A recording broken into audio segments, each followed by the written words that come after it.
But when someone that I consider family, I've never been in a situation where someone that I consider family actually tried to have somebody physically put their hands on me. It blew my mind. The level of disrespect, it was so un-Harlem that it was embarrassing.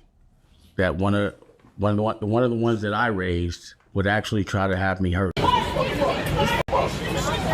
Move, Chrissy! Chrissy, move, Chrissy! While footage of Jim Jones trying to jump Dame Dash is going viral, video surfaces of Dame Dash speaking on the entire incident, what happened and why. If that wasn't enough, even Cam weighed in on the situation. Click like and get in the comments. You said I don't fight. Dame said, why you got muscles? You said I got muscles to look good. You know why I know? Because it's on tape. For what? You know, what could have been done in that moment that you would physically want your man or someone that kind of helped you to get humiliated? You went and got a couple niggas, and I know these niggas. They my niggas too. You tell them you got a problem, they jump in the car. They don't know who you got a problem with. They get down there as Dame. You bought niggas to jump Dame Dash? Really? Dame Dash, you couldn't fight Dame Dash? Lucky the niggas that you bought was like, oh shit, hold on. I thought we was coming for some real beef. This Dame Dash. But Dame ain't no sucker. Dame was ready to fight all three of y'all. And then when Dame realized the other two niggas wasn't doing it, he said, I want to fight you. You said I don't fight. Dame said, why you got muscles? You said I got muscles to look good. You know why I know? Because it's on tape. Did I put the tape out? Did I tell niggas, yo, put that tape out? Because Dame was stunned. Dame said, yo, get the fuck off my block. Y'all niggas ain't about to do nothing. Dame was in downtown on Orchard Street acting like he was in Harlem and told niggas, yo, get the fuck off my block. I told niggas, don't put that tape out, man. It ain't worth it. It's this classic tale. It's always the friends that end up hurting each other the most. It's always your best friend. It's always the people you put on. And it's just, to me, systematically, it's been the behavior pattern within our culture is the people that we help the most and love the most and grew up with are the coolest with, supposed to be your best friends, are usually the ones that hurt you. It's always like that. Dame's about to drop a couple jewels on the way he wanted Dipset to move the entire time. Perhaps if they did, things would have turned out a bit different. And, you know, for me, civil war is always bad for business. The only people that gain are the people that are being entertained watching that have nothing to do with it. And, you know, I think, especially like us being from Harlem, it's just a big, a physical altercation and a public altercation is always a black eye for whatever neighborhood you're from when it's internal. And, you know, I heard what you know, a couple people called me about what Jim said about me. And I was like, I don't know, understand that. And then I heard what Cam said. You know, that was true. People asked me, it's been brought up. You know, Big Face Gary, he was appalled, but he was like, why didn't you ever tell us? You know, why didn't you ever tell us that he came to the block with his boys and you know, had to almost get into an altercation? And it was really like, when someone that I consider family, I've never been in a situation where someone that I consider family actually tried to have somebody physically put their hands on me. It blew my mind. The level of disrespect, it was so un-Harlem that it was embarrassing. That one of the ones that I raised would actually try to have me hurt. And for what?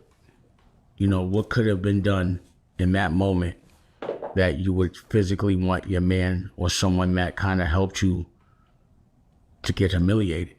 Because that's all that would have been if somebody would have came on my block, or rather to my art gallery. It was my art gallery, and put their hands on me in front of my girl. So there was just no way that was going to happen without some degree of a fight. But again, what broke my heart was I felt like I raised everybody better than that, you know, and it looked like a black eye to whatever I was teaching, you know. It was just embarrassing. And, you know, family business should be within family.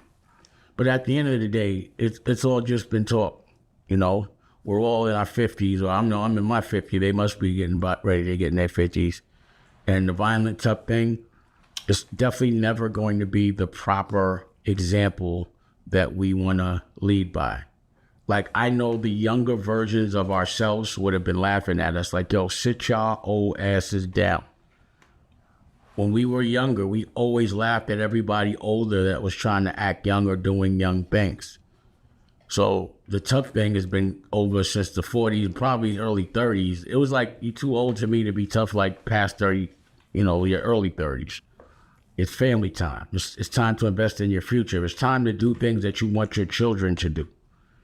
And fighting amongst your friends 20, 30 years later, your best friends, the people that you fought with to get where you had to go, the ones that was broke with you and then got rich with you, and you fought, that's not the proper example. And I can't even say nothing because I've led by the wrong example. You gotta respect what Dane's saying right now. Not only is he sending a message to Cam and Jim over the situation that's going public, he's also owning the things he's done in the past that he sees as a mistake. That's growth. Me beefing with homeboy, but again, if you ask me, I'm just like a bystander in that. I would fight for you. Yeah, they do. You never did nothing, nigga. You ain't no gang. They do. That's right. You're entertainment. They the gang bangers, tough rapper. You soft, gang. You soft, nigga. You soft, nigga. You get the soft, nigga. You get the feel. 1989. You get the feel. You ain't never seen nobody fuck me up. What? No fuck. No cigarette. Fuck me the glass. Fuck. Move, Chrissy. Chrissy, move, Chrissy. Come on, y'all. Baby, please, you can't let this happen. You can't let this happen. You can't let this happen. You can't. No. Go inside and do something. Never sit me down enough. Come on, guys, please. Let's just chalk this off as a fuck day. Ain't no fuck down. He came down out his house to try to disrespect me. And now he got to eat that when he's not mad. You won't remember this shit when you're young, man. I bet you do. Your friends are shaming you right now.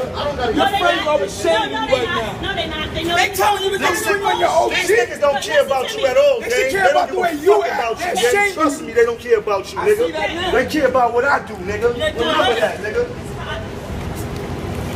If we ain't doing that, let's not do it. If we doing it, let's get it over. I ain't got all day. Exactly. We're not. Let me do what I need to do. We're not doing it. I ain't got all day for this. If I'm gonna take a beat down, let me take it. If I'm gonna look good while I can. Let's go. Let's go. Please. I'm Take ready. your old ass aside. I'm right here. I ain't going nowhere till y'all know. Get off my block then. You can't do nothing Get off with my these block niggas. then. I can do You can't do nothing with these niggas.